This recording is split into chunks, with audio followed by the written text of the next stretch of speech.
একজনের নাম হলো ইয়াজিদ, আর একজনের নাম হলো হোসাইন। দুটাই মুসলমান। হোসাইনের বাবা হচ্ছে হজরত আলী, রাসূলের জামাই। এই মনোযোগ দিয়ে শোনো। আর ইয়াজিদের বাপ হচ্ছে হজরতে মাবিয়া রাদিয়াল্লাহু তাআলা আনহু, কাতিবে ওহী। জোরে কোন সুবহানাল্লাহ। নবীর কাছে যে আল্লাহর পক্ষ থেকে কোরআনের আয়াত আসে, সে আয়াতগুলো যিনি লেখে সেটা হচ্ছে ইয়াজিদের বাপ। তাহলে ইয়াজিদের বাপ সাহাবী, হোসাইনের বাপও সাহাবী। কিন্তু একজন মরে গেছে, আর একজন কিয়ামত পর্যন্ত বেঁচে আছে। জোরে কোন কথা ঠিক কিনা? আপনারা বলেন তো, কে বেঁচে আছে? যাই মরিছে না যাক মারা হয়েছে? মারার মরার মধ্যে তফাৎ কি, এইটা বোঝানোর জন্য বলতেছি। হোসেন রাদিয়াল্লাহকে হত্যা করার পর তার মাথাটুকু নিয়ে গেছে ইয়াজিদের দরবারে।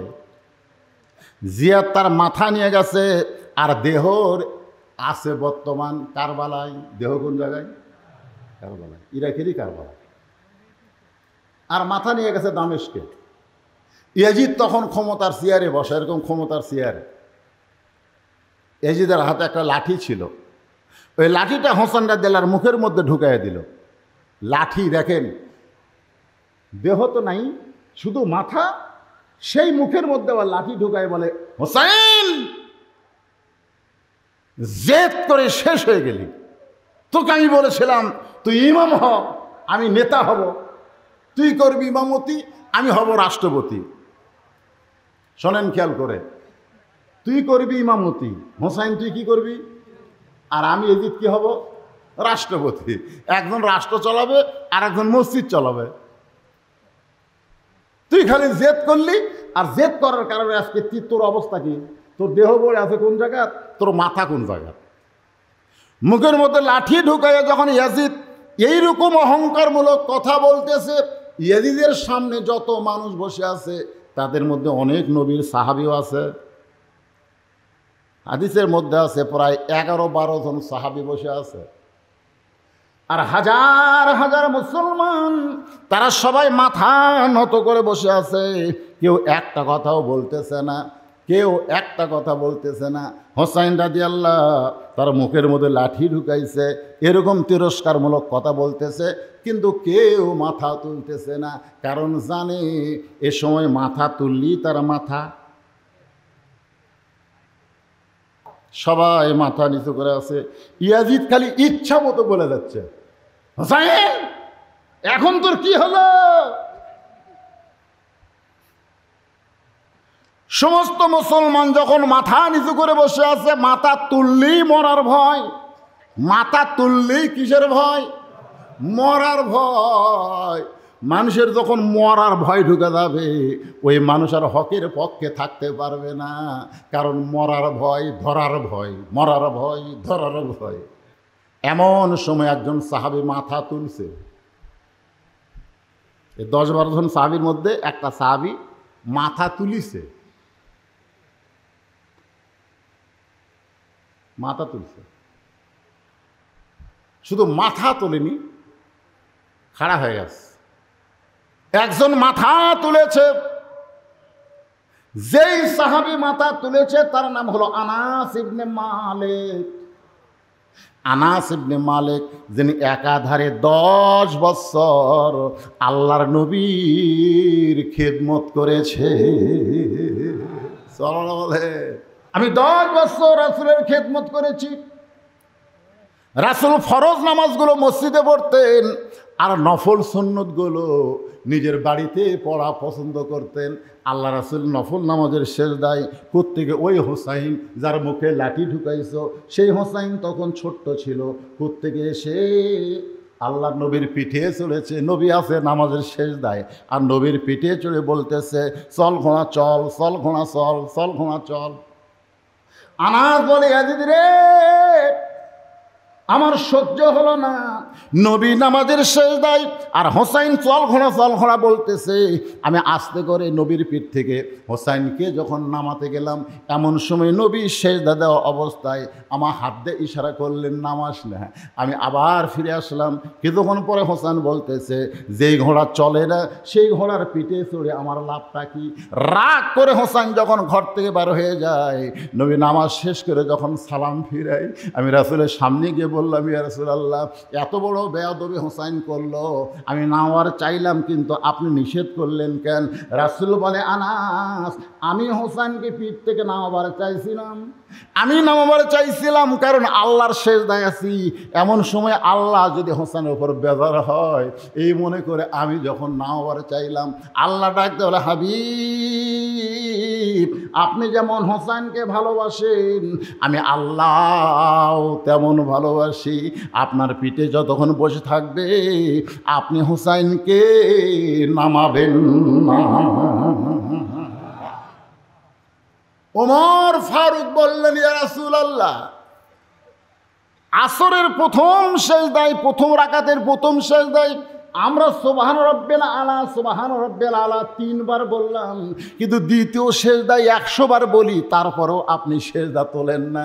কারণ ইমাম সেজদা না তুললে মুসল্লিরা তো সেজদা তোলা যাবে না। ইয়া রাসূলুল্লাহ, তাহলে আসরের নামাজের প্রথম সেজদায় 3 বার আর দ্বিতীয় সেজদার কি 100 বার রাব্বিল আলা বলতে হবে?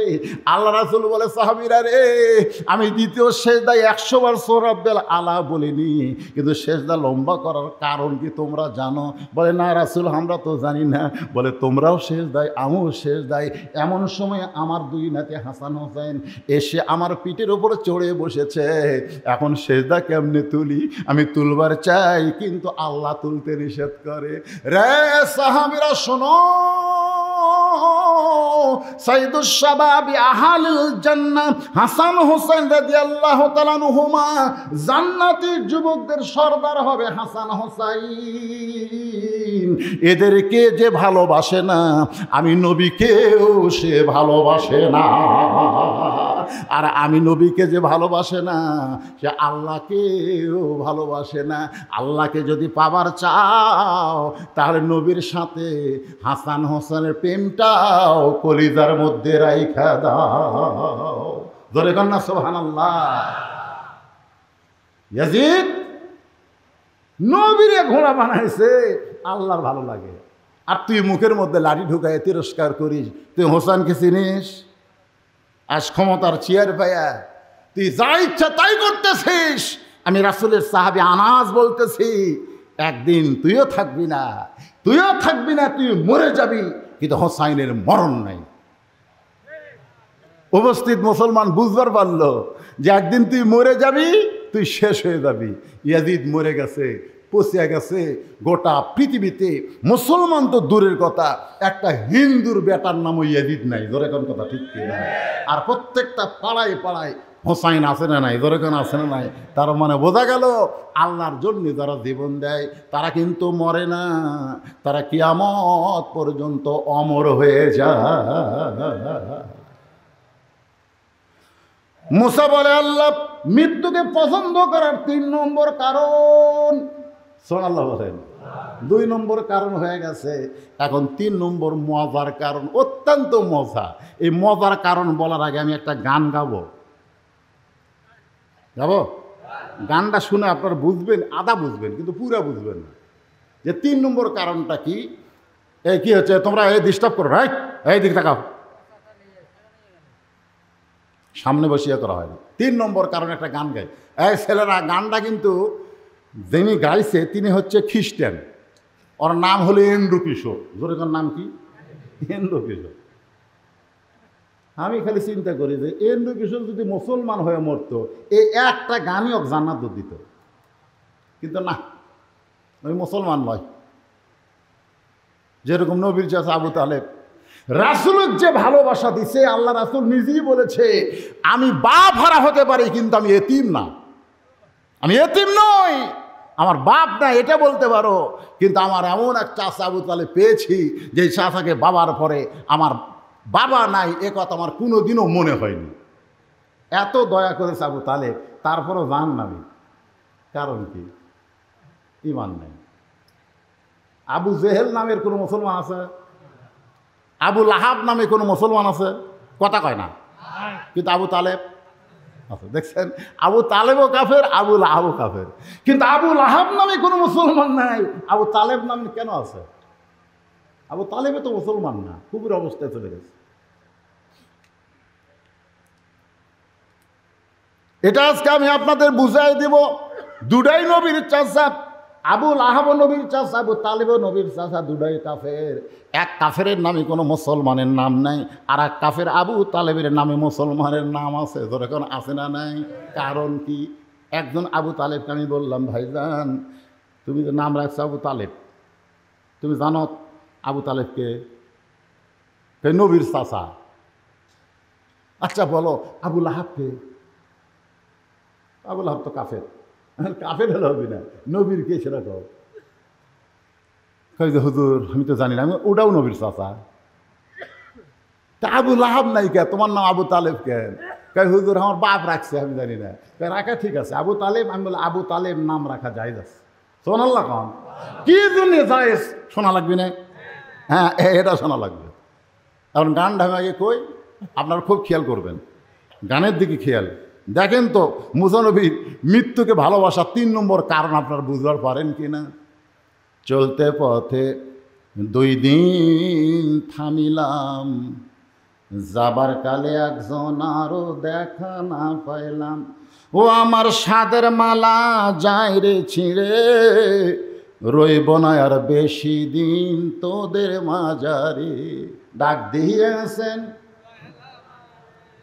এই জায়গাতে একটু ভুল হলো। ওই ওই ওই ওই হিন্দুতেও বা খ্রিস্টান ওই দয়াল কবি, কিন্তু আমরা দয়াল কব না, আমরা বলবো আল্লাহ। ধরে কোন কি বলবো? তাহলে কি বলেন? ডাক দিয়েছেন আল্লাহ আমারে। আপনারা বলেন ডাক দিবে আল্লাহ আমারে। এইটা এন্ড্রু কিশোর না বলে কেন বললেন দিয়েছেন? কারণ দিয়েছেন হলো অতীতকাল।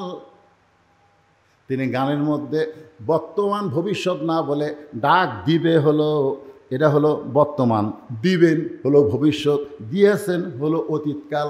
আপনারা বলেন তো গানের মধ্যে কি বলেছেন? ডাক দিবেন দয়াল আমারে, না ডাক দিয়েছেন? দিয়েছেন কেন বললেন?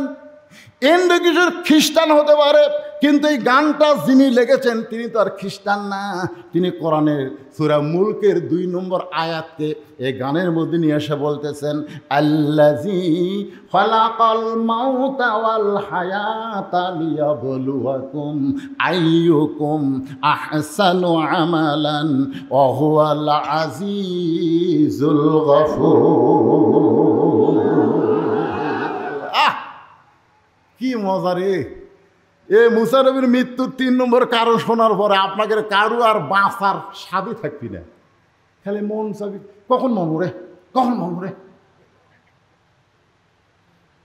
আমার এক আত্মীয় বুঝলেন, সেই বাসা করছে শহরে,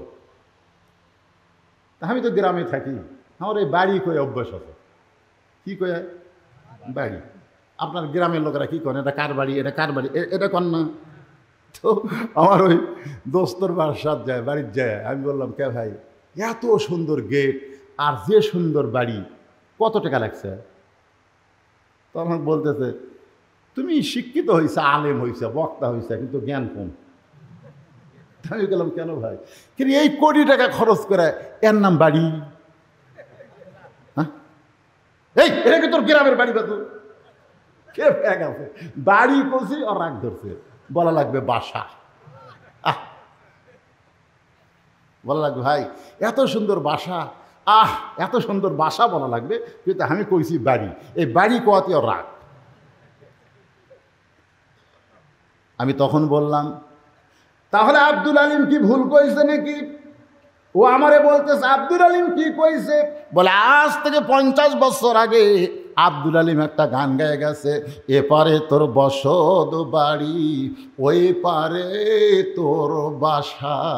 সবাই বলেন, এপারে তোর বসত বাড়ি ওই পারে তোর বাসা, ভবদরিয়ায় পাড়ি দিতে কেমনে করলি আশা, লাভ করিতে আইসারে ভবে হইলারে বেদিশা, রতন কাঞ্চন বদল দিয়া, রতন কাঞ্চন বদল দিয়া কিনলি তামাশিসা, এপারে তোর বসত বাড়ি ওই পারে তোর বাসা। তো আমারই কইল, ভাই এ গান দিয়ে আপনি কি বুঝাইলেন? আমি বললাম, গান দিয়ে বুঝাইলাম, পাগল, দুনিয়াতে কয়দিন আমরা বসত করব, আর যেখানে বসত করা হয় সেটা হলো বাড়ি, আর চিরস্থায়ীভাবে যেখানে থাকা হবে সেটার নাম হলো বাসা। আপনাকে অনেক ধনী মানুষ সে এখন শহরে বাসা করছেন, কিন্তু আপনাদের এই পূর্ণিমাঘাতি তাদের বাড়ি আছে, মাঝে মধ্যে তারা কিন্তু আসে, থাকতে চায় না। ধরে কোন ঠিক কিনা? গ্রামের লোকেরা বলে, ভাই এতদিন পরে যখন আইসেন বাড়িতে একটু থাকেন। কয়, না ভাই আমার বাসার যাওয়া লাগবে, আমার বাসার যাওয়া লাগবে। তার মানে বাড়িটা দেখতে আসা যায় কিন্তু থাকার জায়গা না, আমি থাকবো বাসায় গিয়া। ইমাম গাজ্জালি বলেছেন, দুনিয়ার যেগুলো বাসা আছে তোমরা বাসা মনে করে আশা করতেছো থাকবে চিরকাল, কিন্তু শহরের বাসা থাকলে গ্রামের বাড়ি যেমন তোমার ভালো লাগে না, জান্নাতে যাদের বাসা তৈরি করা হয়ে গেছে তাদের দুনিয়াও ভালো লাগবে না। আইসে ঠিকই তাদের যাইতে হবে, এই চিন্তা তারা সব সময় করবে। কথা বলেন ঠিক? এখন মুসা নবী মৃত্যুকে পছন্দ করার 3 নম্বর কারণ বলবো। এ কারণ বলার আগে আমার মা বোনেরা খালি খেপতিছে যে এ আজ্ঞাটা আদায় করে গেল, জামাই কি এক ওয়াজ করলো, আমরা বুঝতে পারলো না, কাপন চোরা, আর বক্তা সে কি এক ওয়াজ ধরলো রে, আমাকে ওয়াজ তো কেউ করলো না। ঠিক কিনা বলেন? এর জন্যে মাত্র 5টা মিনিট। কারণ ওরা যদি ভালো হয় শান্তি কার? না, বউ যদি ভালো হয় শান্তি কার? পাড়ার লোকের না স্বামী? হ্যাঁ, আমাদের বউগুলা পাড়া ঠিক থছে, বুঝলেন, কিন্তু বাড়ি ঠিক হয়নি। পাড়া ঠিক, গোটাল পাড়া সবাই বলে, ভাবি ভাবি, হ্যাঁ ভাবি আপনার যে কি সাইজ, মনে হয় আপনার বিয়ে হয়নি। দেখো আল্লাহ তোমার কি চোখ দিছে রে। আর আমার স্বামী এই ভালো কথা আমার কোনোদিনও কয়নি। আমি কইলাম, যারা বলতেছে ভাবি মনে হয় তোমার বিয়ে হয়নি, এরা এই তারিফ করার কারণে হলো ওভার ডিউটি মারবার চাই। ধরে কথা ঠিক কিনা? আর স্বামীর তো ওভার ডিউটি না, স্বামীর হলো ডিউটি। কারণ আপনাদের পূর্ণিমাঘাতিতে এই জায়গায় আমি আবার কোনোদিন আসতে পারবো তার কোনো গ্যারান্টি নাই। ধরে কোন কথা ঠিক কিনা? একই থানায় ওয়াজ ছিল আমার আর কাউসারির, একই থানায়। যেদিন মারা গেল আমার ওই থানাতে ওয়াজ ছিল। আমরা 2 ভাই, এক জায়গা তো ওয়াজ নাই, কিন্তু একই থানায়। আমাকে আজরাইল সেদিন ধরবার পারেনি, আমাকে হয়তো খুঁজিছে, খোঁজার পর দেখতেছে কোনটাক ধরলে এখন কাম হবে, এই কাউসারি ধরছে না। ওয়াজ ওঠার আগে আমাকে বললো, ভাইজান শরীরে আমার একটু খারাপ লাগতেছে, আপনার কখন দেবে? আমি বেল করে চালাচ্ছিলাম। আমি বললাম, ভাই এর কিন্তু কী অভ্যাস হলো, কেন আদায় করতেছে, বক্তাক তুলে দেওয়ার আক্কেলই নেই। আমি তাই বলতেছি, তাহলে দোয়া করেন ভাই, আমি তো যাচ্ছি, শরীর একটু নার্ভাস লাগতেছে, দোয়া করেন। আমি দোয়া করলাম, ফি আমানিল্লাহ। কি ভাবতেছেন? বাড়িতে বলে গেছে বউকে যে 2টার দিকে আসবো। কাউসের ভাইয়ের একটা অভ্যাস ছিল, বাড়িতে আসলে বউ দুধ গরম করে রাখে, 2 জন মিলা খায়। স্বামীর জন্যই বউ রাখে, কিন্তু স্বামী আবার একলা খায় না, বউ লিয়া খায়। এই জন্য স্বামী যাওয়ার মাত্র কয়েকদিন পরে বউ চলে গেছে। ধরে কোন কথা ঠিক? মাত্র 17 দিন পর। এলা গোপন খবর তো জানেন না, খালি ধান্দা। আসতি কানে কানে কেউ, হুজুর রাজনীতির অর্জন করেন না? কয়দিন থাকবো রে দুনিয়া? হ্যাঁ, কয়দিন থাকবো? বাড়ি বানাতো ঢাকা, 5 তলা 2টা 1.5 লাখ টাকার খা, 12,000 টাকার কম্বল পৌষ মাসের 9টার সময় বলতেছে আমার বাসা আমার ঘর আমাক নামাইকে। দুই কান্দের ফেরেশতা বলতেছে আল্লাহ ই কি কয় আমার বাসা আমার ঘর আমাক নামাইকে? আল্লাহ বলতেছে ধৈর্য ধর দেখা যাক। রাত 3টার সময় একটা ভূমিকম্প, ধরে কোন কি কম্প, সামান্য বিল্ডিং লয়ে উঠছে, ওই এত ফোর্সে নামছে কম্বলের মধ্যে লুঙ্গি খুলে আছে, এটা পর্যন্ত পড়ার টাইম পায়নি। দুই কান্দের ফেরেশতা বলতেছে আল্লাহ নামাইলা তাই বলে ন্যাংটা করে নামালা। আল্লাহ বলে সহজে যদি নাম্বার না চায় তার ভাগ্য এরকমই হয়, তুইজ্জু মান তাশা ওয়া তুযিল্লু মান তাশা বিয়াদিকাল খায়র ইন্নাকা আলা কুল্লি শাইইন কাদির। কিছুদিন আগে তুরস্কে ভূমিকম্পে কত মানুষ মারা গেছে, কত বিল্ডিং মাটির তলে চলে গেছে, ধরে কোন কথা ঠিক কিনা? তো তাহলে এগুলা কি বাড়ি না বাসা? এ কথা কম। মোসানে মৃত্যুকে ভালোবাসার 3 নম্বর কারণ বলার আগে আমার মা বোনদের জন্য 5টা মিনিট ওয়াজ করব, একটু ধৈর্য ধরে শুনতে হবে, কারণ আমার মায়েরা তো আমাদের অংশ, ধরে কোন ঠিক কিনা? কারণ একজন নেপোলিয়ান বলেছে মা যদি ভালো হয় তার পেটের সন্তান আল্লাহর ওলি হয়। নেপোলিয়ান ছিল খ্রিস্টান, ও কিন্তু মরিয়মের কথা, মা মরিয়মের কথা মনে করে বলেছে, কারণ মরিয়মের স্বামী ছিল না, তার পেট থেকে ঈসা আলাইহিস সালাম বের হয়েছে।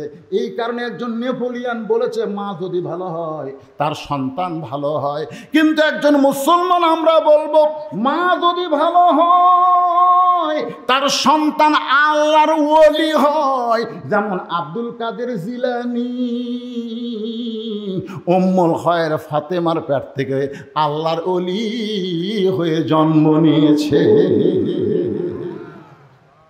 ইমাম গাজ্জালি বলেছেন মেয়েদের পেটে যখন বাচ্চা আসে তখন মেয়েদের মাসিক ব্যারাম আল্লাহ বন্ধ করে দেয়।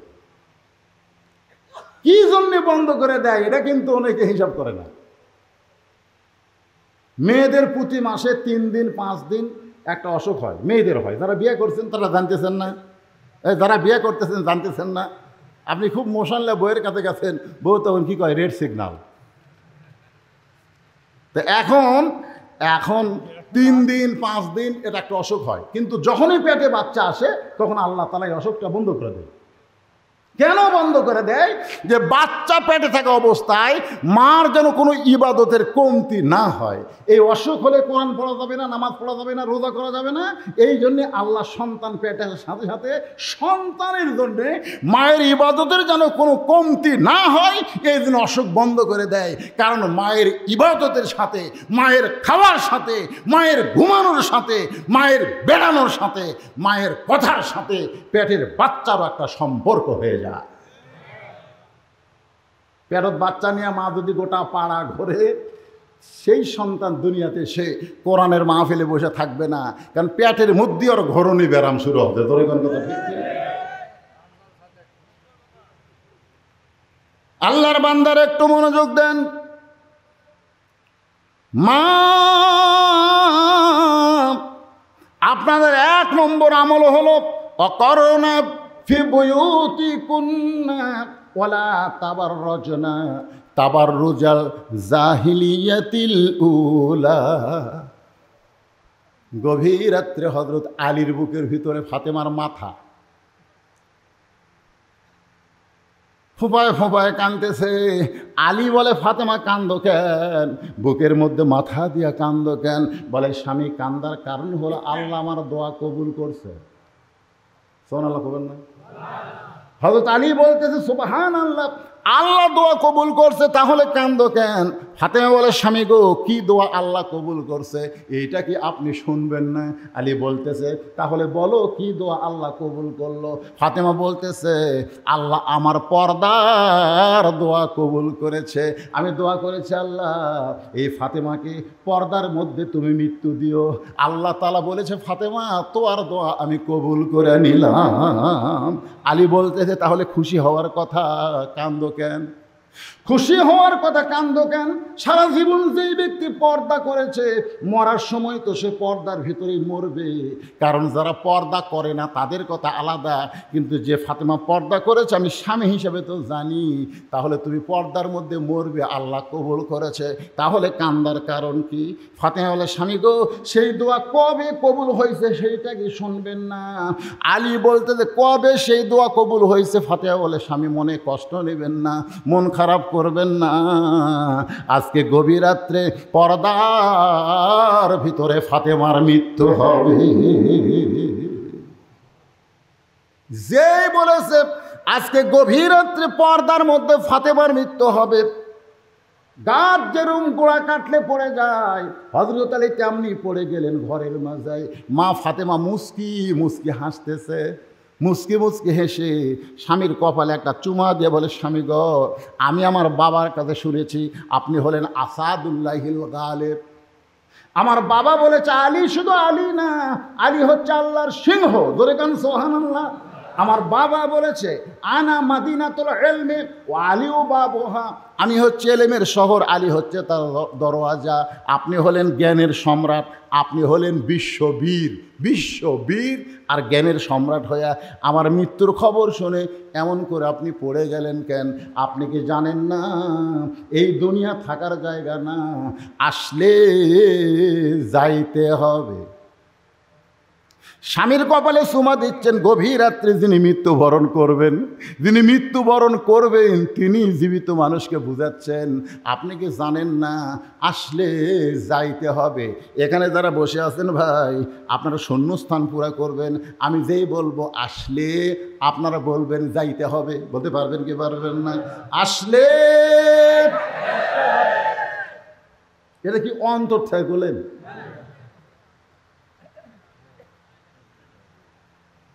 যেতে তো হবে, কিন্তু সেটা কখন রে? আরে টাইম দিলে যে বদরশীদ তুই আর বছর তিনেক থাকি, তাও একটা মজা পাওয়া যেত। আমি আর বাংলাদেশে থাকতাম না, যেভাবেই হোক মক্কার যেতাম, বেঁচে ঠেলে সব বেঁচে মক্কা মদিনা চলে যেতাম। যা 3 বছর আর এই দেশত আমি থাকবো না ভাই, ওটি যায় খালি 1 লক্ষ টাকা সব, 50,000 সব, ধরে কোন ঠিক না? আমি যা কামার আঙ্গিনাত কোরআন খতম দেই, একজন কয় হুজুর আপনি কি পাগলা হবে? চলেন তো হোটেল, চলেন। আমি পাগলা? এখানে একবার আলিফ বললে বাংলাদেশে হবি 10 সোয়াব, আর এটি 10 লাখ হবি। কারণ এখানে একটা আল্লাহ বললে 1 লক্ষ বার আল্লাহ বলার সোয়াব হবে। ধরে গেল সুবহানাল্লাহ। ওরা খালি যায় নামাজ খোঁজে, খালি কম্বল খোঁজে, বুঝলেন? আমার সাথে গেছিল, তুই কয় যায় না আসবি, কোন জামাই কি দিবি, খালি এলে করতেছে মার্কেট। আর আমি দরুদ পড়ি মদিনায়, মক্কা পড়ি কোরআন। ধরে কোন সুবহানাল্লাহ। কে ভাই টাইম আছে কতক্ষণ? আমি জানি টাইম, আপনারা কি জানেন? তাহলে অন্তর থেকে যুবকেরা হাসো না। এই বছরে দেখছি বুড়ার চাইতে এই যে R15 এমন সব মোটর সাইকেল পাশে, বুঝলেন? আমি এক বেটির বাপের বাড়িতে যাই, দেখি পিছন দিকে সিট উঠছে, এই ট্যাঙ্কির একটু দোপা, দোপা মানে নিচে, পিছন দিকে উঁচে। আমি বললাম কে ভাই মোটর সাইকেল? জামাই দিছে হুজুর। তো এইরকম কেন? দেখে শুনে নিছি, আমার টাকাতে মোটর সাইকেল কিনছি, জামাই থাকবি নিচে আর আমার বেটি থাকবি উঁচে, ওদের পিছন থেকে উঁচে দেখতেছেন না, উঁচার উপরে। আমার জামাই যখন মোটর সাইকেল চালাবে, আমার মেয়ে তখন আর ঘাড়ের উপর হাত দিয়ে থাকবে। জনগণ বুঝবে টাকা নিয়ে মোটর সাইকেল নিলে নিচেই থাকা লাগে। ধরে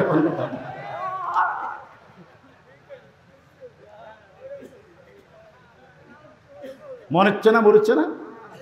আসার সময় তো আমার গাড়ির সাথে মনে হয় একটা বাইক দিয়েছিল, ওরা যে হ্যাক ব্রেক বোঝো না, মানে হাইড্রোলিক ব্রেক, যতই বিপদ ধর্ম রে এক সময় তোর হুঁশি আল্লাহ কাটা নিবি, ব্রেক ধরার টাইম হবি না। ধরে কোন কথা ঠিক কিনা?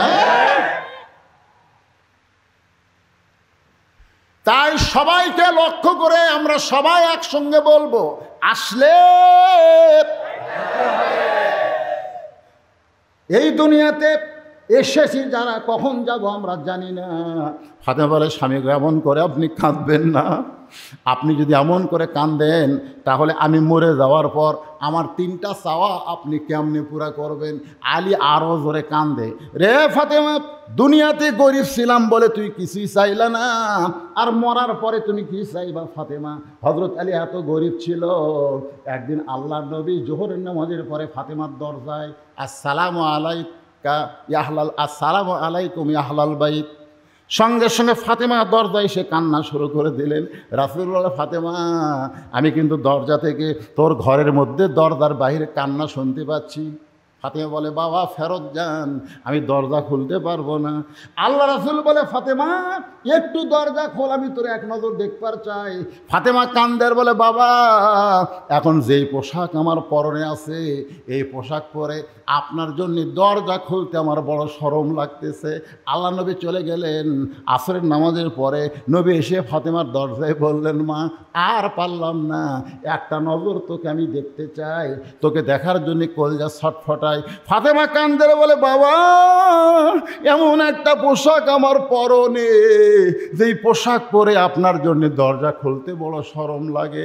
আল্লাহ রাসূল গায়ের চাদর এক টানে খুলে জানলার পাশে গিয়ে বলে, ফাতেমা এই চাদরখানা তুই নে মা, এই চাদর পরে আমার জন্য তুই দরজা খুলে দে। নবীর গায়ের চাদর ফাতেমার শরীরে জড়ায়া আল্লাহ নবীর জন্যে বাবার জন্যে দরজা খুলে দেয়। নবী তাকায় দেখে ফাতেমা বাবার মুখের দিকে তাকায় না, মাটির দিকে তাকায় আছে। আল্লাহ রাসূল কান্দের বলে, ফাতেমা তোরে দেখার জন্য আমি চাদর দিয়ে ঘরের দরজা খুললি, তারপরেও আমার মুখের দিকে কেন তাকাস না, কেন তাকাস না? যেই মাত্র ফাতেমা নবীর মুখের দিকে তাকাইছে আল্লাহ রাসূল বলতে, ফাতেমা এত সুন্দর তোরে লাগতেছে, চোখের তলে কি সুরমা দিয়েছিস মা, কি কালিমা, কি সুন্দর কালো লাগতেছে। ফাতেমা কান্দের বলে, বাবা আজকে কয়েকদিন হলে না খাওয়ার কারণে আমার চোখের নিচে কালি পড়ে গেছে।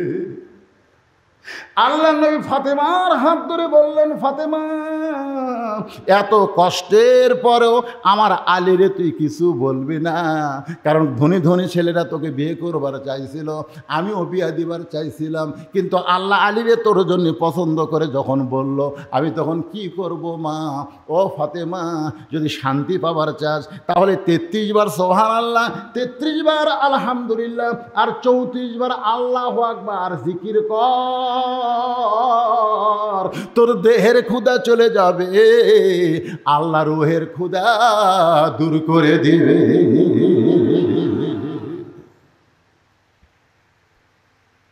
আলী কান্দের বলে, ফাতেমা দুনিয়ার জীবনে কিছুই দিবার পারলাম না, আর তুমি মরার পরে কি চাইবা ফাতেমা? বলে, 1 নম্বর চাওয়া হলো রাতের অন্ধকারে মৃত্যুবরণ করলাম, এ রাতের অন্ধকারই আমাকে দাফন করা লাগবে, দিনের বেলা বেপর্দা আলোর মধ্যে আমাকে দাফন করা যাবে না, এইরকম রাতের অন্ধকারই দাফন করা লাগবে। আমার চাওয়া হলো আমি মরে যাব, রাতের অন্ধকারই আমাকে দাফন করবেন। আমার 2 নম্বর চাওয়া হলো আমার কোনো জানাজার ব্যবস্থা করবেন না, আমার কোনো জানাজার ব্যবস্থা করবেন না। আলী বলে, ফাতেমা তুমি নবীর কলিজার টুকরা, লক্ষ মানুষ তোমার জানাজায় শামিল হবে, তুমি কেন জানাজা নিষেধ করো? ফাতেমা বলে, স্বামী গো, আমি এতদিন পর্দার মধ্যে থেকে আল্লাহর হুকুম আমল করার পরে বুঝতে পেরেছি, লক্ষ মানুষ যদি বলে ফাতেমা ভালো, আল্লাহ কিন্তু লক্ষ মানুষের দিকে তাকায় থাকবে না, আল্লাহ খালি আপনার মুখের দিকে তাকায় থাকবে। আপনি যদি বলেন ভালো না, তাহলে লক্ষ মানুষের দোয়া দিয়ে ফাতেমার 1 তিল পরিমাণ লাভ হবে না। আর দুনিয়ার তামাম মানুষ যদি বলে ফাতেমা খারাপ, আর আপনি যদি বলেন আমার বউ ফাতেমা ভালো, এক স্বামীর মুখের সার্টিফিকেটে ফাতেমার জান্নাতের 8টা দরজা খুলে গেল। আমার মায়েরা, পদ্মার অন্তরে যারা আছেন মা, গ্রামের লোক আপনাকে ভালো কোক, দুনিয়ার লোক ভালো কোক, এইটা কোনো সময় আপনি চাবেন না। আল্লাহ রাসূল বললেন, ফাতেমা আল্লাহর পরে কাউকে যদি সেজদা দেওয়ার হুকুম থাকতো তাহলে প্রত্যেকটা মেয়েকে আমি বলতাম স্বামীর পায়ে সেজদা করো, কিন্তু আল্লাহ ছাড়া কাউকে সেজদা করা যাবে না, এই কারণেই বললাম স্বামীর পায়ে সেজদা করো না। কিন্তু বুঝে নাও, মেয়েদের কাছে আল্লাহর পরই সবচাইতে যে দামি সেই হলো তার স্বামী। ধরে কোন সুবহান। আমার মায়ের একটু মনোযোগ দিয়ে শোনেন, ফাতেমা 3 নম্বর দাবি করলেন, স্বামী গো আমার লাশটা কিন্তু খাটনিতে তুলবেন না, আমার লাশটা খাটনিতে তুলবেন না। আমি ফাতেমার দেহের ওজন কত এটা দুনিয়ার কোনো মানুষ যেন বুঝবার না পারে। সুবহানাল্লাহ।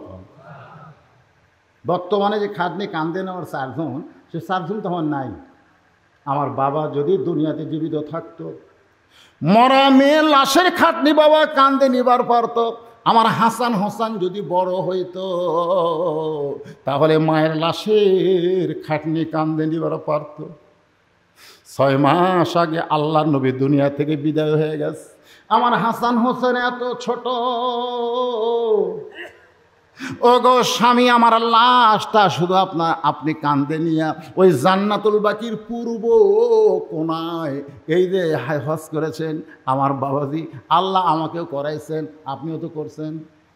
জান্নাতুল বাকির পূর্ব কোনায় সবুজ রঙের একটা বাতি জ্বলতেছে, ওই বাতি বরাবর আমাকে দাফন করে দেবেন। আপনি কবর খুঁড়তে না পারলে কাউকে বলবেন সে যেন কবর খুঁড়ে দেয়, সে যেন দুনিয়ার কারো কাছে কবরের খবর না জানায়। হযরত আলী গভীর রাত্রে আবু যর গিফারির জানলার কাছে ফোঁস করে কাঁদতেছে। আবু যর গিফারি ঘুম থেকে চেতন পায়, বাইরে এসে দেখে পৃথিবীর শ্রেষ্ঠ বীর আসাদুল্লাহিল গালিব কান্দে। আবু যর বলে, আলী রে বহু যুদ্ধ তোর সঙ্গে করলাম, কোনো যুদ্ধে তোকে পরাজিত হতে দেখি নাই, কিন্তু আজকে কেন কান্দিস আলী? কি দুঃখ তোর জীবনে, কোন যুদ্ধে তুই পরাজয় বরণ করলি? আলী কান্দের বলে, আবু যর জান্নাতুল বাকির পূর্ব কোনায় সবুজ রঙের একটা বাতি জ্বলতেছে, ওই বাতি বরাবর একটা কবর কর। আবু যর গিফারি বলে, আলী কেউ মরে নাই, কার জন্য কবর করব? আর মরলে রাতের বেলা কেন করব? দিনের বেলা কি কবর খনন করা যাবে না? আলী বলতেছে, আবু যর একজন পর্দানিশী গভীর রাত্রে মৃত্যুবরণ করবে, আবার গভীর রাত্রি তাকে দাফন করা লাগবে। আবু যর গিফারি বলে, আলী রে সেই পর্দানিশী কে গো? তার কি তোমার নাম জানা নাই?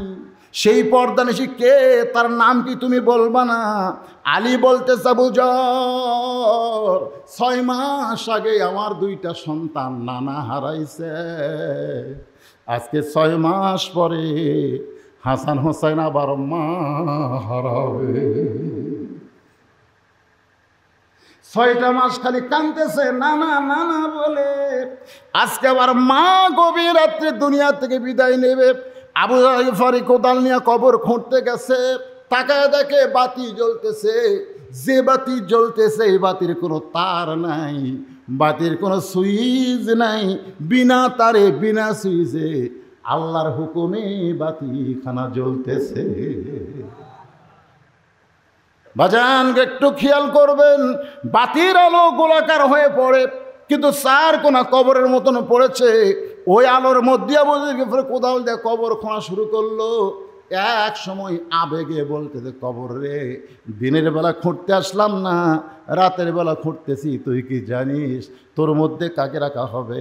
কবর নবীর মেয়ে হওয়ার পরেও নবী যাকে মা বলে সম্মান করেছে সেই ফাতেমার কবর হবে, খবরদার বেয়াদবি করিস না।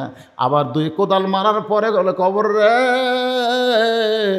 জান্নাতের যুবকদের সর্দার হাসান হোসেনের মায়ের কবর হবে, খবরদার বেয়াদবি করিস না। আবার কোদাল মাইরা কয়, আসাদুল্লাহিল গালিব আলীর বিবির কবর হবে, খবরদার কোনো বেয়াদবি করিস না।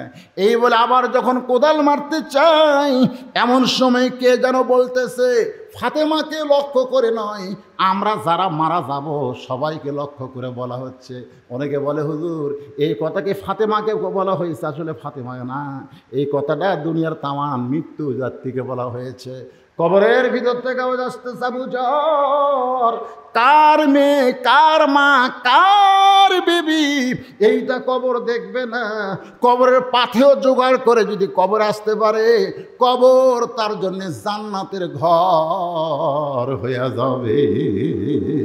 আর কবরের পাথেও জোগাড় না করে যদি কবরে আসে, কবর তার জন্য জাহান্নামের গর্ত হবে। এই কথা শোনার পরে আবু যর গিফারি আর কোদাল মারতে পারে নাই। মা ফাতেমাকে গভীর রাত্রে হযরত আলী নিয়ে এসে আবু যর গিফারি আর জান্নাতুল বাকির মধ্যে নাই, গোপনে তাকে দাফন করে আল্লাহর কাছে দুই হাত তুলেছে। আল্লাহ, আল্লাহ, আমার বিবিকে আমি দুনিয়াতে সুখ দিবার পারি নাই, কোনো কিছু আমি করতে পারি নাই। আমার বিবিটা আমাকে কোনোদিন কষ্টও দেয় নাই, আমি কষ্ট পাবো এমন কথাও কোনোদিন বলে নাই।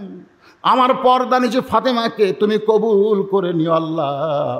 এই দোয়াটা করে যখন হাতটা চোখে মুখে এভাবে মুছতেছে, তাকায় দেখে সামনে কয়েকটা পুরাতন কবর দেখে। এইমাত্র ফাতেমাকে কবর দেওয়া হলো, সেই কবর আর নাই, শুধু পুরাতন কবর। কোথায় ফাতেমার কবর? এইমাত্র কবর দিলাম। গোটা জান্নাতুল বাকি হযরত আলী দৌড়ের বলে ফাতেমার কবর, এখনই কবর দিলাম, সেই কবর কোথায় রে? কোথায় ফাতেমার কবর? কে যেন বলে আলী। কি হবে খুঁজিয়া আলী রে? ফাতেমা ছিল আমার পর্দানিশী, আমি আল্লাহ জোহরা ডিগ্রি দিয়া ফাতেমার কবরটাকে কিয়ামত পর্যন্ত পর্দা করে দিয়েছি। সাইয়্যিদাতুন নিসা আহলুল জান্নাহ, ও মা বোনেরা, জান্নাতি নারীদের সর্দার হবে ফাতেমা। সেই ফাতেমার যদি সিগনেচার নিতে চান, ফাতেমার সঙ্গে যদি জান্নাতে থাকতে চান, তাহলে মাত্র 4টা আমল আপনারা করবেন মা। 1 নম্বর হলো পর্দা, 2 নম্বর হলো নামাজ, 3 নম্বর হলো রোজা, আর 4 নম্বর হলো স্বামীর কথা মতো চলা, স্বামীকে খুশি করা। এই 4টি আমল যদি করতে পারেন মা, আপনাদের আর কোনো আমল করা লাগবে না। ফাতেমার সাথে আল্লাহ আপনাদের জান্নাত দিয়া দিবে। আপনারা বলেন মেয়েরা কি বেদার হবে? যাকবারে হুজুর আমাকে ওয়াজ করছে। এখন মুসা আলাইহিস সালাম মৃত্যুকে পছন্দ করার 3 নম্বর কারণ বলবো।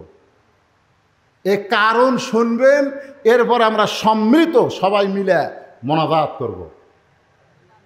তাতে যদি আরো কিছু সময় লাগে, সমস্যা আছে? আমার বড় ভয় কি জানেন, আমি সভাপতি ভাই, আমি তাকে বললাম যে ভাইজান আপনি কি থাকবেন? না হুজুর আমি তো থাকা পারবো না, আমি শরীর খুব খারাপ। এ কথা কিন্তু আমাকে বলছে, তাই বলেন ভাই। আবার বলছে হুজুর আপনি 1টা পর্যন্ত ওয়াজ করে পারবেন? আমি ইনশাল্লাহ। আমি কিন্তু অসুস্থ ভাই, আমি অসুস্থ, কঠিন অসুস্থ। আমি খালি আপনাকে বসার সাইজ দেখেন, আমার হাতের দিকে তাকাই দেখেন, এগুলো সমস্ত ঘা, একবারে স্কিন ডিজিজ হয়ে গেছে। বাংলাদেশে আর কোনো চিকিৎসা নেই, বাংলাদেশে কোনো চিকিৎসা নেই। ইন্ডিয়ার যাওয়া লাগবে, কিন্তু আমার ভিসা দিচ্ছে না।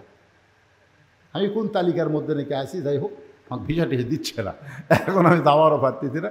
এখন খালি আল্লাহ রহমত আর আপনাকে দোয়া, আপনাকে দোয়া আর আল্লাহ রহমত জনগণের কাছে। আমি যদি এতক্ষণ ঘরত থাকতে মনে হচ্ছিল আমি ওই পড়েই গেছিলাম ওই জায়গা। হ্যাঁ, এত দুর্বল আমি। কিন্তু আপনাকে এই জায়গাতে আমি জীবনে আছি, উল্লাহ পড়ে এত ওয়াজ করছি, কিন্তু আপনাকে এই সোনার জায়গা আর কল যা ভরে গেছে। ঘড়ির দিকে তাকায় দেখে 1টা পার হয়ে গেছে। এরপরেও মানুষগুলো এমনভাবে বসে আছে মনে হয় কেবল রাত 8টা বাজতেছে। ধরে কোন কথা ঠিক না? এই যে একটা সুন্দর অবস্থায় আমার মতো অসুস্থ মানুষ আপনাদের সামনে ওয়াজ করলাম।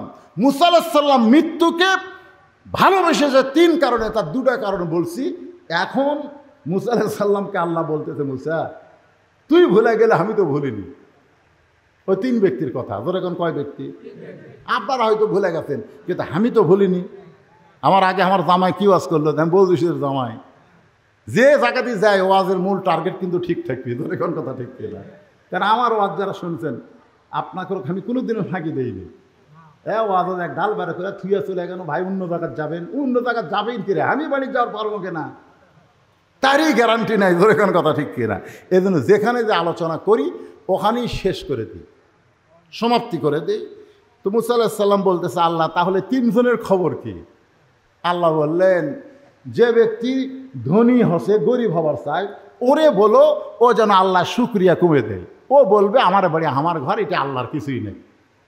ও বলবে ওই যে দেখতেছেন না হুজুর, ওই পুকুর আমার, ওই সাইডে যে জমিগুলো দেখতেছেন এগুলো সবই আমার, ওই পিছনে যা দেখতেছেন ওগুলো আমার, সামনে যা দেখতেছেন আমার ভাইয়ের, আমার চাচার, এলাকার মধ্যে কারো পা দেওয়ার জায়গা নেই।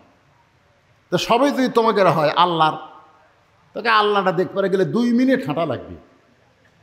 2 মিনিট হাঁটা মসজিদের সামনে যা বলতেছে এখানেও আল্লাহর কিছু ছিল না, এখানেও আল্লাহর কিছু ছিল না। আমার চাচা দয়া করে আল্লাহ 10 শতক দান করছে, আর আমরা দয়া করে সিমেন্ট দিয়ে ইঁটে দিয়ে টাকা দিয়ে আল্লাহ ঘর বানা দিদি হুজুর। এরাই আল্লাহ, এরা হচ্ছে না শুকরি। তুমি যে তাকে বলবা যে আমার যে টাকা পয়সা আছে এগুলার মালিক আমি, এ যেন আজ থেকে আলহামদুলিল্লাহ আল্লাহ শুকরি আদায় না করে, না শুকরি করলেই অসম্পদ কমে যাবে। মুসা বলে আল্লাহ তাহলে যেই মেয়েটা রাস্তায় কাঁদতেছে, যার বাড়ি ঘর নাই, সহায় সম্পত্তি নাই, তাকে কি খবর দিব? আল্লাহ বলে তাকে খবর দিও, ও যে অবস্থায় আছে সে অবস্থায় যেন আমি আল্লাহর শুকরিয়া আদায় করে। কে রে উড়ে আসে এমন একটা বাড়ি, পানি হলে পানি পড়ে, রোদ উঠলে আগে বাড়ির মধ্যে রোদ আসে, খাওয়ার নাই কিছু নাই, ওই অবস্থা আলহামদুলিল্লাহ পাওয়া যায়? মুসা বলতে আল্লাহ তাহলে 3 নম্বর লুলা পঙ্গ, হাতও নাই পাও নাই, কাঠের ডুমার মতন খালি গড়ায়, ওই ব্যক্তি বলছে দুনিয়াতে আল্লাহ আমারে কেন পাঠাইছে, আমার কি কাম? আল্লাহ বলে খবর দিও জাহান্নামের একটা ছিদ্র আছে, ওকে দিয়ে আমি জাহান্নামের ছিদ্র বন্ধ করব। মুসা বলে আল্লাহ কি করলেন? কিসের ছিদ্র? আল্লাহ কয় তুই কানে কম শুনিস, জাহান্নামের ছিদ্র বন্ধ করবো রে। মুসাকে আল্লাহ এটা একটা আপনার কথা হলো, দুনিয়াতেও হাত পাও দিলেন না, আবার মরার পরে জাহান্নামের ছিদ্র বন্ধ করবেন, এইটা কেমন খবর? আল্লাহ কয় আমি হলাম খবর সৃষ্টিকারী, তুই হলেও খবর দেনেওয়ালা। নবীরা হবে খবর দিবে, আল্লাহ হচ্ছে খবরের মালিক। আসল খবর কার? আরো জোরে বলেন। দুনিয়াতে যত খবরই আপনারা দেখেন, যত খবরই পড়েন, এগুলো একটাও সত্য খবর না, আসল খবর হলো আল্লাহর কোরআন। জোরে বলেন কথা ঠিক কিনা? এই জন্য কোরআনের এক নাম হলো খবরে ওয়াহিদ। 1 নম্বর খবর জালিকাল কিতাবুল লা রাইবা ফি, যার মধ্যে কোনো সন্দেহ নাই। জোরে কোন কথা ঠিক কিনা? তো এখন যাওয়ার সময় ধ্বনি পড়ছিল, আসার সময় কে পড়বে? বুঝতে পারছেন না? লুলে যাওয়ার সময় শেষে, আসার সময় আগে। খালি চিন্তা করতেছে আমি কিভাবে কই, বিপদ না? এই খবর দেওয়া একটা বিপদ না? তো পঙ্গু বলতেছে আল্লাহর নবী কি খবর? মুসা কাছে হাসতেছো, কি খবর? অবশ্যই ভালো খবর, আমার আল্লাহ কোনোদিন খারাপ খবর দেবে না। বলেন কি খবর? এরে কি হতে রে, বা আরো আদায় করা লাগবে নাকি?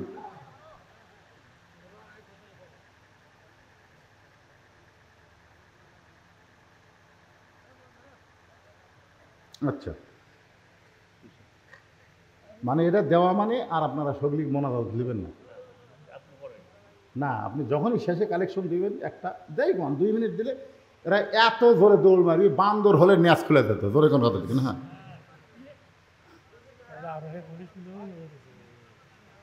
হ্যাঁ, কোনটা সেটা? আর ওয়াজ তো করতেছি, ওয়াজ আর করতেছি না মানে আপনারা কোন তো, আমি যে এখানে টেসে যাচ্ছি, টেসে আদার পথ থেকে আমি নিঃশ্বাস দিচ্ছি, খালি টাইনে মারতেছি না। কোন প্রত্যেক ওয়াজ আমার শুনে দেখবেন একটু গল্প করি, একটু হাসাই, একটু মানে একটু দম খাই আর কি, একটু সল্লিয়ালা মারি। কিন্তু আজকে কোনো দম আছে, খালি এক টানা আওয়াজ করতেছি। তো কি বলতে চাচ্ছি শোনেন, এই কথাগুলো অত্যন্ত গুরুত্বপূর্ণ কথা। দরকার কি পূর্ণ? গুরুত্বপূর্ণ। এখন লুলা বলতেছে আল্লাহর খবর কোনোদিন খারাপ হবে না। মুসা বলতেছে যে খবর দিছে শুনলে তুই সহ্য করে পারবো না। বলে তাহলে আপনার বলতে অসুবিধা কি? আমি সহ্য করবো না পারলে আমি পাবো না, আপনি খবর দিতে কি? মুসা বলতেছে জাহান্নামের একটা ছিদ্র আছে, ওই ছিদ্র আল্লাহ তোকে দিয়ে বন্ধ করবে। সঙ্গে সঙ্গে লুলে চিল্লায় বলে আলহামদুলিল্লাহ। মুসা কয় করে তোকে আমি জান্নাতের কছি না জাহান্নামের কছি? কয় আপনি যা কর। এতদিন আমি মনে করতাম আমার কোনো দাম নেই, এখন বুঝতেছি আমারও দাম আছে। কারণ আমি জানি জান্নাতেরও মালিক যিনি, জাহান্নামেরও মালিক তিনি। তো জাহান্নামে তো আমার একটা জায়গা আছে রে, একটা ছিদ্রের মধ্যে তো আমার জায়গা আছে। এই জন্য আলহামদুলিল্লাহ। মুসা কয় পাগলার সাথে কথা কয় আমার লাভ নাই, আমি সামনের দিকে যাই। সামনের দিকে যাইতে আল্লাহ বলে হ্যাঁ মুসা পঙ্গুর দিকে একবার তাকা। মুসা নবী তাকায় দেখে সুদর্শন একটা যুবক। মুসা বলে রে পঙ্গু তুমি সুদর্শন যুবক কেমনে হলা? বলে আল্লাহর শুকরিয়া আদায় করার কারণে। লাইন শাকারতুম লাযীদান্নাকুম, আল্লাহ তাআলা আমাকে সৌন্দর্যের নিয়ামত দান করেছে। এবার বুড়ির সাথে দেখা, মহিলার সঙ্গে দেখা। ওগো আল্লাহর নবী আমার খবর কি? বলে যে অবস্থায় আছেন আলহামদুলিল্লাহ কন। বুড়ি কয় তোর মাথা খারাপ, তুই কিসের নবী রে? এই অবস্থায় কোনোদিন আলহামদুলিল্লাহ বলা যায় না। যারা খাবার নাই, বাড়ি নাই, ঘর নাই, সহায় সম্পত্তি নাই, আমি আলহামদুলিল্লাহ বলতে পারবো না। মুসা বলতে তোমার বাস তুমি করো। এই কথা বলে যখন সামনে যায় আল্লাহ বলে মুসা তাকায় দেখ। মুসা নবী তাকায় দেখে একটা আচমকা ঝড়ে যা ছিল সেটাও নাই। এবার ধনী লোকের সঙ্গে দেখা। ওগো আল্লাহর পয়গাম্বার আমার খবর কি? বলে যত সম্পদ আছে এই সম্পদ কার? বলে আল্লাহর। তাহলে তুমি ধনী হইলা কেমনে? বলে আল্লাহ আমাকে ধনী করে নাই, এগুলা দেখাশোনার দায়িত্ব দান করেছে। এত সম্পদ আমি আর দেখাশোনা করতে পারবো না গো, এজন্য আমার সম্পদ যেন আল্লাহ কমায় দেয়। এই কথা আপনি কি খবর পাইলেন? মুসা বলতেছে আল্লাহ কইল তোকে না শুকরি বান্দা হওয়া লাগবে, আলহামদুলিল্লাহ আল্লাহ শুকরিয়া আর করা যাবে না। বলে আমি আলহামদুলিল্লাহ ছাড়া আমি থাকতেই পারবো না। মুসা বলতেছে যে আল্লাহর শুকরিয়া আদায় করবে তার সম্পদ বাড়তে পারে। আমাদের সাহাবীর মধ্যে ওসমান গনির সম্পদ ছিল, কিতাবের মধ্যে আছে এত সম্পদ ছিল যার গুদামের চাবি টানতে 70টা উট লাগতো। কিন্তু কিন্তু কোনোদিন বলে নাই এই সম্পদের মালিক আমি। কোনোদিন বলে নাই এই সম্পদের মালিক আমি। যতবার হাত তুলতো ততবার বলতো আল্লাহ তোমার সম্পদ তুমি আমাকে নিয়ামত স্বরূপ দান করেছ, আমি যেন নিয়ামতের শুকর আদায় করে সম্পদের যেই হিস্সা সেটা যেন আল্লাহ রাস্তায় খরচ করতে পারি। জোরে কারণ সুবহানাল্লাহ। ব্যক্তি গিয়া দেখতেছে সন্ধ্যার সময় ওসমান গনি বাতির আলো কমায়। চিন্তা করে এত ধনী মানুষ এই সামান্য আলো কমাইতেছে, আমি এত গরিব আমার বাড়িতে আলো কিন্তু আমি তো কমাই না। ই খুবই কৃপণ, এত ধনী নবী যে কইল দান করবে, এর কাছে আমি দানের কথা কেমনি বলবো? রাসূলের কাছে গিয়ে বলে ইয়া রাসূলুল্লাহ ওসমান গনির মতো কৃপণ মানুষ আমি দেখি নাই। বলে তুমি যে অভাবী সেটা কি বলতে পারছো? বলে তার অভাব দেখে আমার অভাবের কথা আমি বলতে পারি নাই। যাও ওসমানের কাছে যাও। পরদিন সকালবেলা এসে দেখে যেই বালিশে ওসমান গনি ঘুমায় তুলা বার হয়ে ঘরের মধ্যে পড়ে গেছে। সেই তুলাগুলো খুঁটায় খুঁটায় বালিশের খোলের মধ্যে ঢুকাইতেছে। গরিব বলে আল্লাহ রে, এরকম তুলা যদি আমার ঘরের মধ্যে পড়তো আমি সামটা দিয়ে ঝাড় দিয়ে ফেলে দিতাম, কিন্তু এত কৃপণের কৃপণ তুলাগুলো বালিশের মধ্যে তুলতেছে। নবীর কাছে গিয়া বলে ইয়া রাসূলুল্লাহ এমন কৃপণ মানুষ আমি বলি নাই। বলে তুমি যে অভাবের কথা বলছো, বল তার অবস্থা থেকে বলার সাহস পাই নাই। নবী বলে আবার যাও। পরদিন সকালবেলায় গরিব সাহাবী আবার গিয়া দেখে ওসমান গনি খালি গায়ে বসে আছে।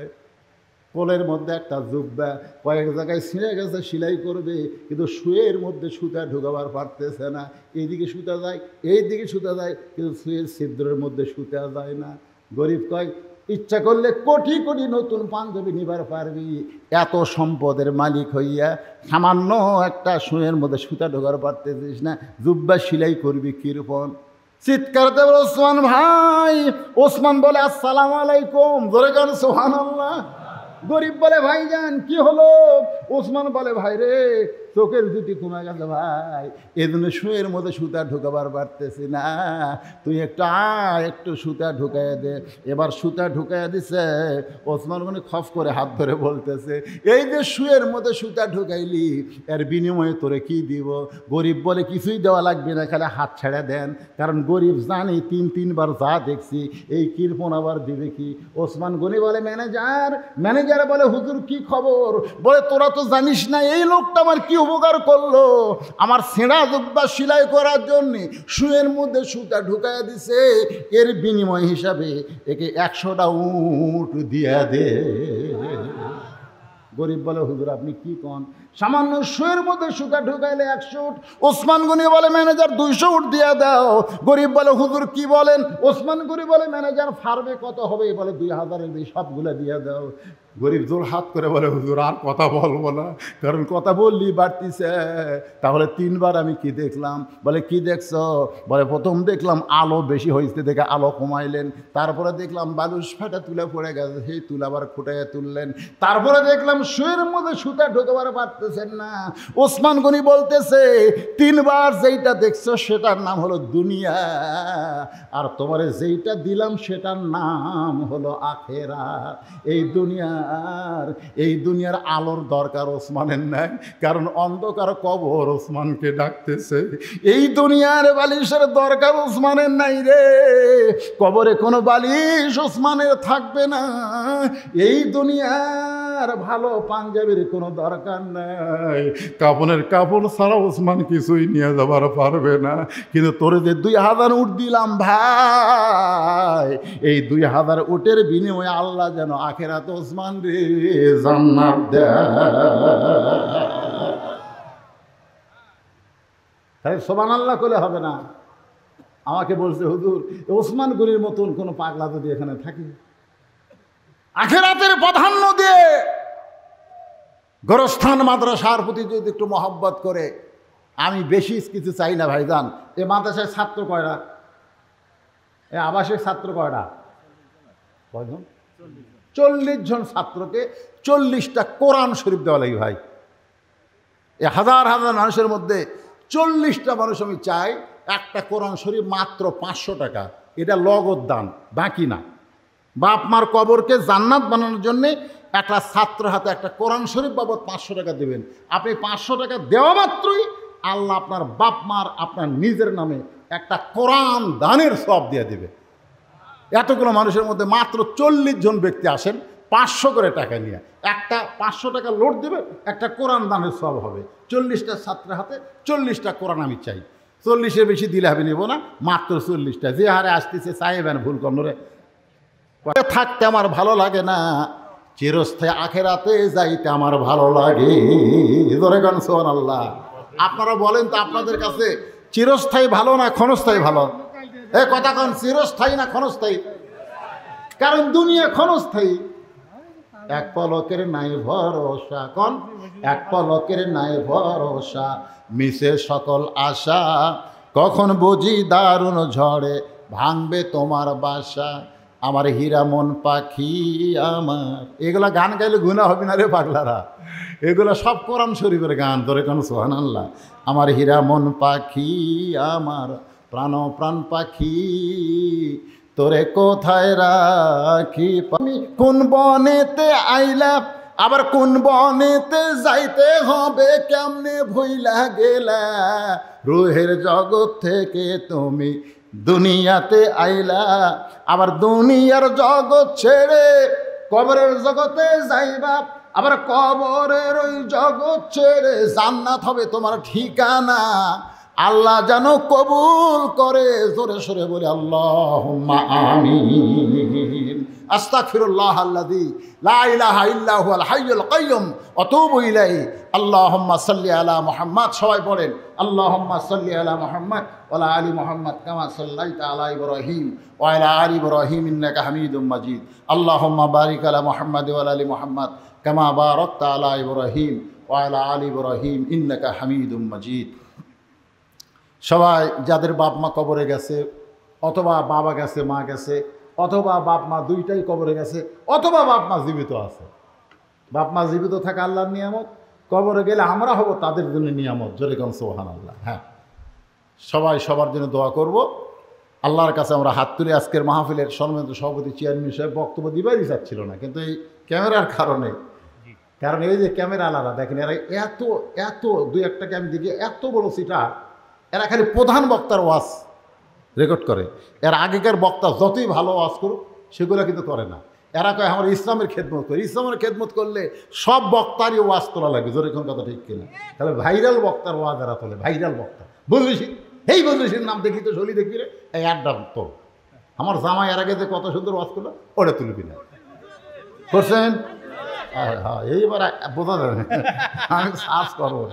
এতদিন আমরা শ্বশুর জামাই একসাথে ওয়াজ করি, এরা খালি আমারটা তুলে কেন? এই বুড়াটা তুলে কি করবো রে? চলে মানে কি, এমন কোনো বাংলাদেশের মানুষ নাই যাই বলিস তোর ওয়াজ শুনবি।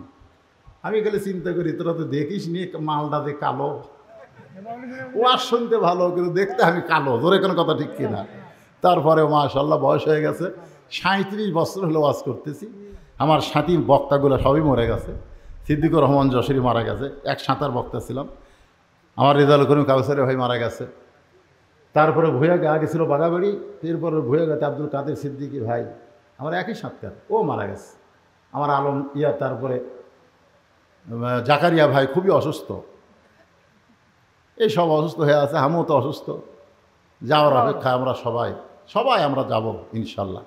কিন্তু আমাদের যাওয়াটা যেন আজকের আলোচনা মোতাবেক মুসলমান হিসাবে আল্লাহর জন্য আল্লাহ কবুল করে। ধরে কোন আমিন, আল্লাহুম্মা আমিন।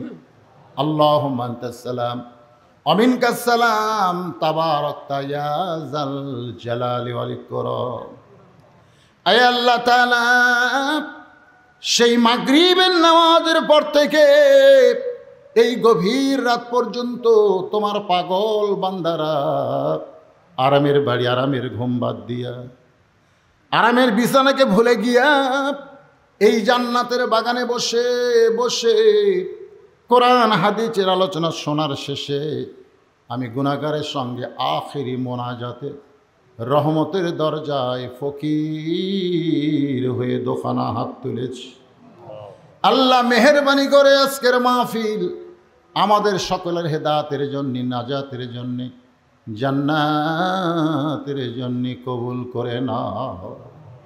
এই মাহফিলের শুরু থেকে শেষ পর্যন্ত যত আলোচনা হয়েছে আল্লাহ, এর মধ্যে ত্রুটি হলে ভুল হলে মাফ করে দিও। এর যা হাদিয়া মঞ্জুর করো।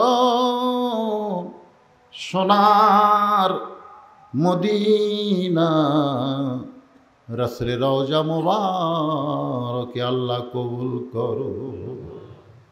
মনে বড় আশা ছিল যাব মদিনায়, সালাম আমি করব গিয়া নবীজির রওজায়। মনে বড় আশা ছিল যাব মদিনা। আল্লাহ বলে, ও আমার বান্দারা, মদিনায় যাবার না পারলে কি হবে? তুমি যেখানে থেকে নবীর প্রতি দরুদ সালাম পেশ করবে, আমার ফেরেশতা নবীর রওজার পাশে তোমার নামে জমা দিয়া দিবে। আল্লাহ, তোমার রহমতের দরজা আরজ করি। বাবা আদম থেকে ঈসা আলাইহিস সালাম পর্যন্ত সকলের রূহ মুবারকে আল্লাহ তুমি কবুল করো। সাহাবায়ে কেরাম, উম্মাহাতুল মুমিনিন, শহীদ শহীদান, জান্নাতুল বাকি, জান্নাতুল মাওয়া সহ পৃথিবীর যত গোরস্থানে মুমিন মুমিনাত আছে আল্লাহ সকার ওয়াফরে হাদিয়া কবুল করো। আল্লাহ, যে গোরস্থান উপলক্ষ করে আজকের এই মাহফিলের আয়োজন, আল্লাহ এই 6 ঘরিয়া পূর্ণিমাঘাতের গোরস্থানে যারা শুয়ে আছে আল্লাহ রে, ফিলিস্তিনের খবর পাচ্ছি মুসলমানের কি হচ্ছে, আমেরিকার খবর, রাশিয়ার খবর, ইউক্রেনের খবর, কিন্তু আমার ঘরের পাশে বাপ মার কবর। এত কাছে থেকে এত দূরে কোনো খবর আমরা জানি না। আজকে তোমার কাছে আরজ করি আল্লাহ, এই গোরস্থানে যারা শায়িত তাদের সকলের কবরকে জান্নাতের টুকরা কবুল করে না। একটা বার একটু অন্তর দিয়া খেয়াল করে দেখেন, আমাদের ভিতরে যাদের মা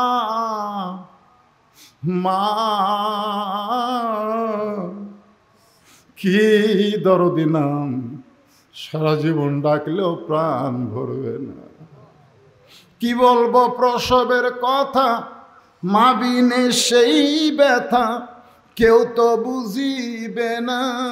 মাজন ঠেকিয়া সন্তানের দায়, অকালে মা মারা যায়। মায়ের গর্ভে থাকতে কত কষ্ট, লাত্তি গুতা মারে দিস। ও দরদি আল্লাহ, মায়ের এক ফোঁটা দুধের দাম, কাটিলে গায়েরই চাম, পান জুতা বানাইলে ঋণের শোধ হবে না। এই দরদের মা যাদের কবরে গেছে, তাহাজ্জুদের রক্তে তোমার দরবার করি আল্লাহ, মায়ের কবরকে তুমি জান্নাতের টুকরা বানায়া দাও। বাবার মতন আপন কেহ নাই রে দুনিয়ায়, নিজে না খাইয়া বাবা, নিজে না খাইয়া বাবা সন্তানকে খাওয়া। আমি বহু বাবাকে দেখেছি সিনা স্যান্ডেল পায়ে দিয়া ছেলেকে চামড়া নতুন জুতা কিনে দেয়। আমি বহু বাবাকে দেখেছি মাটির চকিতে ঘুম পাড়ে ছেলেরা খাট বানায় দেয়। আমি বহু বাপকে দেখেছি ঈদের দিনে নিজের নতুন কাপড় কিনে না সন্তানের জন্য কিনে নিয়ে আসে। এই দরদের বাবা, বাবা গো, আমি সব রাজারা বাবা রেতি হয়ে গেছি। আল্লাহ মেহেরবানি করে বাবার কবরকে তুমি জান্নাত বানায়া দাও। আমাদের দাদা দাদি নানা নানি বড় নিয়ামত ছিল, কবরে গেছে, আল্লাহ কবরকে জান্নাত বানায় দাও। আল্লাহ যাদের জন্য দোয়া করবার কেউ নাই, আমরা তাদের পক্ষে দোয়া করি আল্লাহ, তাদের কবরগুলো তুমি জান্নাত বানায় দাও। মাদ্রাসাকে কবুল করে নাও, মাদ্রাসার সভাপতি, মাদ্রাসার সেক্রেটারি, মাদ্রাসার ক্যাশিয়ার, মাদ্রাসার কমিটি, মাদ্রাসার মুহতামি, মাদ্রাসার তালবে ইলম, মাদ্রাসার ওস্তাদ, মাদ্রাসার যার মাথায় পাগড়ি দেওয়া হলো, আল্লাহ সকলকে কবুল করে নাও। আজকের মাহফিলের সম্মানিত সভাপতি চেয়ারম্যান সাহেব, আল্লাহ প্রধান অতিথি সহ সুধীজন সকলকেই তুমি কবুল করো। আল্লাহ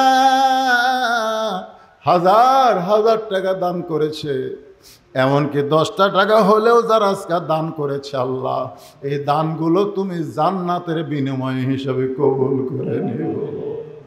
আল্লাহ কে কোন নিয়তে হাত তুলেছে, আল্লাহ সকলের নেক নিয়ত নেক আশাকে কবুল করো। আমরা সবাই মরে যাব, যেদিন আমাদের মৃত্যু হবে দিনটা যেন জুমার দিন হয়, মাসটা যেন রমজান মাস হয়, ইমানের সাথে ইজ্জতের সাথে মুসলমান হইয়া, অথবা বাতিলের বিরুদ্ধে লড়াই করতে গিয়া ফিলিস্তিনের মুসলমানের মতো এ দুনিয়া থেকে শাহাদাতের পেয়ালা পান করতে পারি। আল্লাহ আমাদেরকে তৌফিক দিও। কাশ্মীরের মুসলমান, ফিলিস্তিনের মুসলমান সহ পৃথিবীর যত দেশে মুসলমান নির্যাতিত হয়, মুসলমানের তুমি ছাড়া কেউ নাই, আল্লাহ মুসলমানের প্রতি রহম করো। আল্লাহ জালেমের জুলুম থেকে আলেমদেরকে হেফাজত করো। আল্লাহ আমাদের সকলকে তুমি মাফ করো। আমার যে পুলিশ ভাইটা দাওয়াত দিয়েছে, আমার জামাই আসার পর থেকে বারবার বলল, কিন্তু দেখা হলো না। আল্লাহ পুলিশ ভাই সহ প্রশাসনের যারা মাহফিলের তদারকি করেছে, আল্লাহ সকলকে তুমি কবুল করো। উল্লাপাড়ার পিয়নো সাহেব থেকে ওসি সাহেব, আল্লাহ যারা মাহফিল করার ব্যাপারে কোনো বাধা দেয়নি বরং অনুমতি দিয়েছে, আল্লাহ তাদের সকলকে তুমি কবুল করে নিও। সুবহান রাব্বিকা রাব্বিল ইজ্জাতি আম্মা ইয়াসিফুন ওয়া সালামুন আলাল মুরসালিন। ভুলে গেলে চলবে না, আমার মা বোনদেরকে আল্লাহ তুমি কবুল করো। আবেদা সালেহ পর্দা কবুল করে মৃত্যুর সময় আমাদের জবানে তুমি জারি করে দিও লা ইলাহা ইল্লাল্লাহু মুহাম্মাদুর রাসূলুল্লাহ।